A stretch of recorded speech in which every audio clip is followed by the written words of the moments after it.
안녕하세요. 운명 디자이너 나비쌤입니다. 저는 많은 분들의 삶의 소리를 듣는데요. 사업에 실패해서 절망하거나 매일매일 돈에 허덕이는 삶에 지쳐 계시거나 내 맘대로 안 되는 사랑 때문에 고통스럽다고 울부짖는 소리를 듣는답니다. 그래서 죽고 싶다고, 내 삶은 더 이상 기대할 것이 없다고 신을 원망하고 운명을 탓합니다. 저는 그런 분들과 상담하면서 힘내세요, 좋은 날 옵니다 하면서 격려하지만 시리에 빠진 분들에게는 들리지 않나 봅니다. 그래서 그분들에게 인생이 끝났다고, 삶이 개떡 같다고 생각하시는 그분들에게 제가 존경하는 류시안님의 인도 우화 이야기를 들려드릴게요.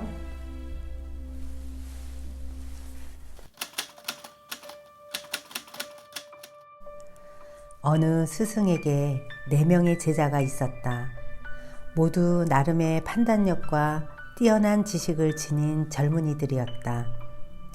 그들을 세상으로 떠나보내기 전에 스승은 깨달음을 가르치기 위해 여행을 보내기로 결심했다.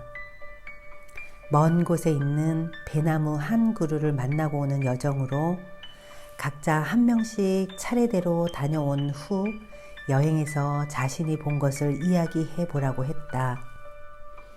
스승의 의도를 잘 이해하지 못했지만 4명의 제자들은 스승의 말씀에 따라 각자 다른 계절의 여행을 떠났다.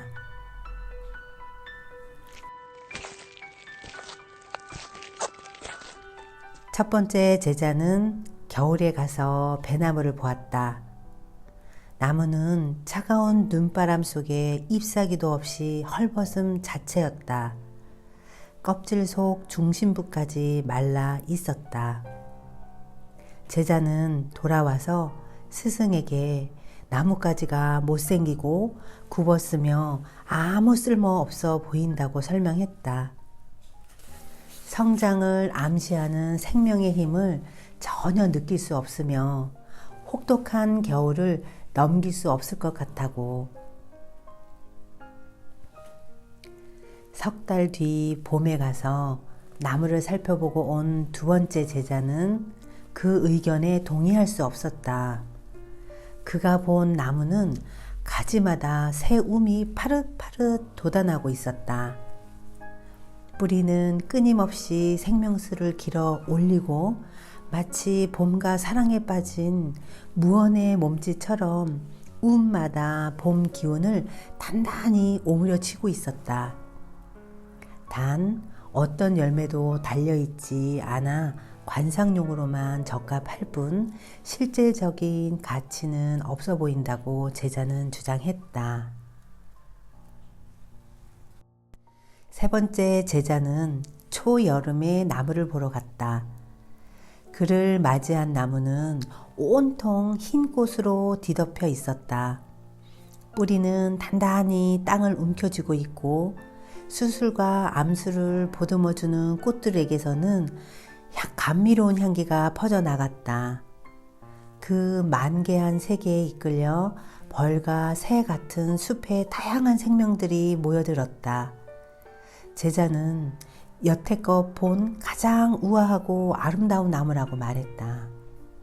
하지만 나무에 달린 열매는 너무 써서 먹을 수가 없기 때문에 인간에게 쓸모가 있을 것 같지 않다고 설명했다.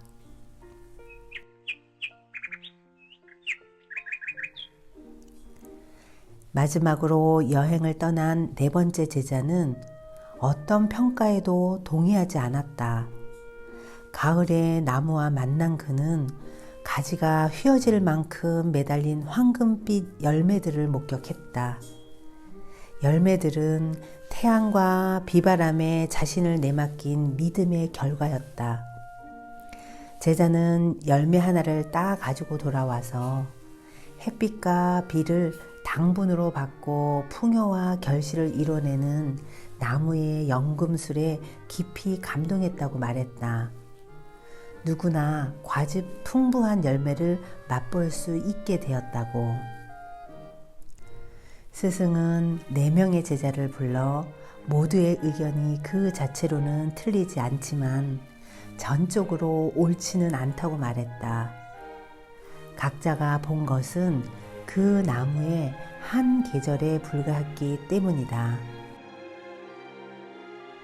스승은 말했다. 나는 이 여행을 통해 그대들에게 자신과 타인에 대해 성급하게 판단하지 않아야 함을 배우게 하고 싶었다. 그럼으로써 갇히거나 단절되지 않고 매 순간 신선함이 샘솟는 삶을 살게 하고 싶었다. 나무의 상태에 대한 그대들의 관찰은 훌륭했으나 그것은 어디까지나 한 계절에만 해당되는 것이다.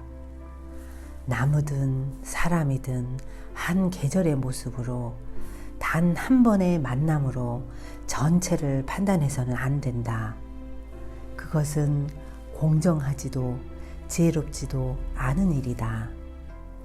나무와 사람은 모든 계절을 겪은 후에야 결실을 맺을 수 있기 때문이다.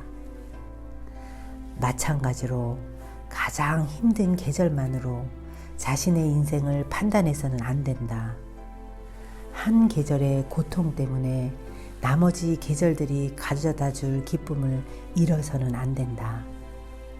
겨울만 겪어보고 무의미한 삶이라고 포기하면 봄의 약속도 여름의 아름다움도 가을의 결실도 놓칠 것이다. 모든 것을 잃고 서리와 얼음으로 덮인 나무일 때, 헐벗은 가지에 바람소리만 가득할 때 그것으로 자신의 전생애를 판단해서는 안 된다. 연약한 움을 틔운 시기에는 그 연약함이 오므려진 기대를 무시하지 말아야 한다. 우리는 모든 계절을 다 품고 한 계절씩 여행하는 중이기 때문이다. 어떤 계절도 영원히 지속되지 않음을 나무는 잘 안다. 꽃을 피우고 열매를 맺기 위해서는 어떤 겨울도 견딜만 하다는 것을. 힌디어에 킬레가 또 데켄게라는 격언이 있다. 꽃이 피면 알게 될 것이다 라는 뜻이다. 지금은 나의 미래를 장담할 수 없고 설명할 길이 없어도 언젠가 내가 꽃을 피우면 사람들이 그것을 보게 될 것이라는 의미이다. 자신의 현재 모습에 대해, 자신이 통과하는 계절에 대해 굳이 타인에게 설명할 필요가 없다. 타인이 아니라 자신에게 증명하면 된다. 시간이 흘러 결실을 맺으면 사람들은 자연히 알게 될 것이므로 바깥의 계절과 상관없이 지금 나는 어느 계절을 살아가고 있는가.